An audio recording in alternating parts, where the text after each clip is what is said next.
If Microsoft Edge is missing, not opening correctly, or just acting up on your Windows 10 computer, this quick tutorial will show you how to reinstall it the easy way. In many cases, you do not need to fully uninstall Edge at all. You can simply repair it from Windows settings, and that will restore the browser files and fix common issues without losing time. So if this video helps, make sure to hit the like button and subscribe for more helpful Windows tutorials. Now, let's get started. First, click the Start menu and open Settings.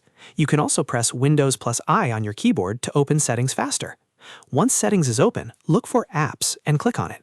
Inside the Apps section, go to Installed Apps. This is where Windows keeps a list of everything installed on your computer, including Microsoft Edge.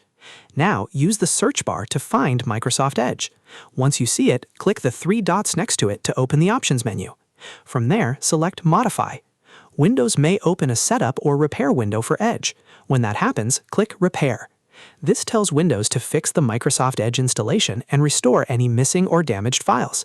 The repair process may take a few moments, so give it time to finish. During this step, your browser may close and reopen, or the system may briefly work in the background while it repairs the app. Once the repair is complete, Microsoft Edge should be restored and ready to use again. After that, open Edge and test it by browsing a website to make sure everything is working properly. If the browser launches normally, loads pages correctly, and no longer has the issue you were seeing before, then the repair was successful. This is one of the simplest ways to reinstall or restore Microsoft Edge on Windows 10 without downloading anything extra or using complicated steps.